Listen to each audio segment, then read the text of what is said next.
What's up, guys? Paul here, otherwise known as Weatherman, coming from the van I live in. Just wanted to make an announcement that I am hiking the Continental Divide Trail this year, 2025. A little bit about myself.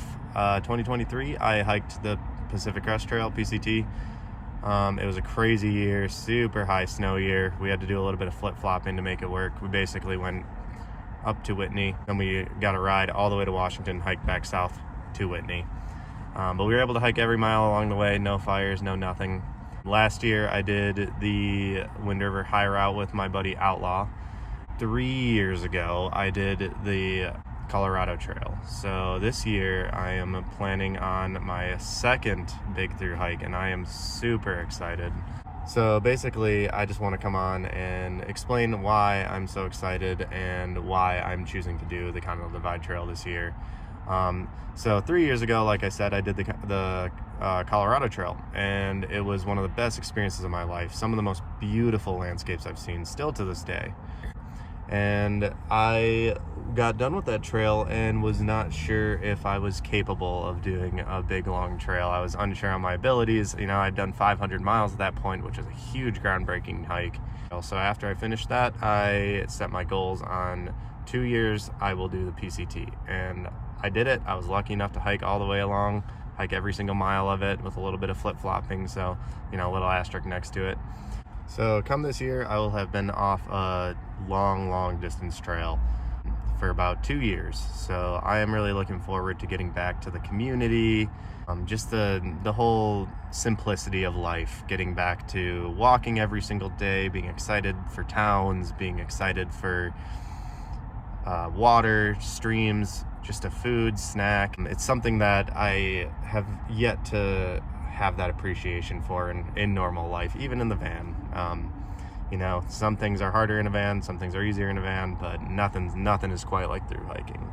My initial thoughts on the Continental Divide Trail is it is a less curated, less tended to trail than the Pacific Crest Trail, so I'm expecting it to be quite a bit harder. I've lived in Colorado for quite a few years. I'm living in Utah right now, so just knowing the weather, the Rockies has really crazy weather, so I'm expecting a lot of thunderstorms, longer carries, smaller towns, a little bit more remote setting, which is things I'm really looking forward to. One of the upsides that I talk to my friends that have done the Continental Divide Trail is how adventurous it is. The ability to be able to take any alternate that you want, or if there's a fire, there's alternates around them, unlike the Pacific Crest Trail where it's you do the PCT or you don't. Same with the AT, but having that flexibility is it's a big turn on to me. I'm really looking forward to it, being able to take different ways, have people take different ways, a little more isolation, less people on the trail. Should be a lot of fun. I'm really looking forward to it.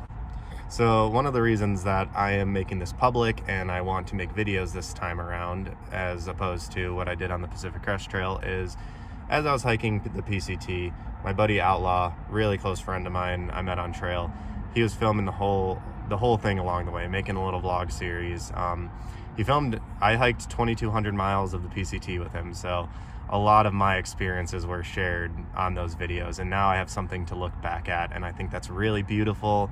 I think it's a really fun way to get people involved and people who just want to keep updated. I think it's just a really fun way to go about it, so I'm really looking forward to doing that with you guys. But I am roughly planning, it won't be fully consistent depending on signal, but doing roughly weekly updates, giving you, lowdown of how the trail's going, how the trail conditions have been, all the people I've been meeting along the way, all the alternates I'm taking, and give you guys a good taste of what the Continental Divide Trail is really like. Because there's so many unknowns and so many alternates with that trail.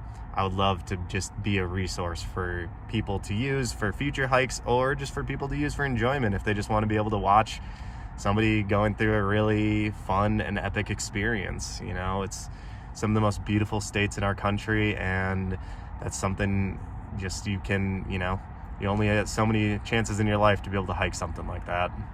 So I don't have all of my gear right now. I'm planning in the future to do a little gear video, break down all my stuff, how I'm going to go about it, what I'm going to do in terms of resupplies, shipping, all that kind of stuff. But in the meantime, if you're curious at all about my PCT experience and you want to see videos, hit the Trail Jack. I'll put a link down this way. Hit the Trail Jack on YouTube. He makes amazing videos. He's actually going to be doing the AZT this year. He filmed part of our Wind River high route.